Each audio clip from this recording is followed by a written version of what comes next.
But one of the issues with social media, it's been pointed out by many people, is that I think maybe particularly Instagram, people look like they have a much better life than they really do. Right. So By design.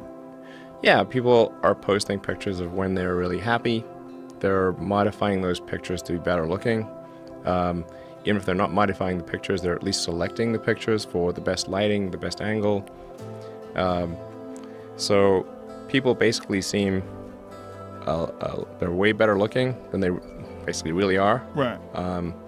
And they're way happier seeming than they really are. So if you look at everyone on Instagram, you might think, man, there are all these happy, beautiful people, and I'm not that good looking and I'm not happy. So I must suck, and that's gonna make people sad.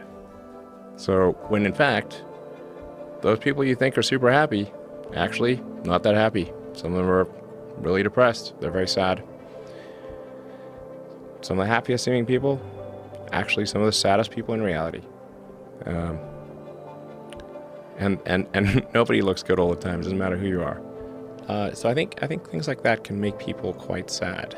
Well, just by comparison, because you just sort of people generally think of themselves relative to others. We are constantly rebaselining our expectations. And you can see this, say, if you watch some show like Naked and Afraid, or if you just go and try living in the woods by yourself for a while, and you'll learn that civilization is quite great. It has a lot of it. People want to come back to civilization pretty fast on Naked and Afraid. I'm not normally an advocate of regulation and oversight. I mean, I think one should generally err on the side of minimizing those things. But this is a case where you have a very serious danger to the public.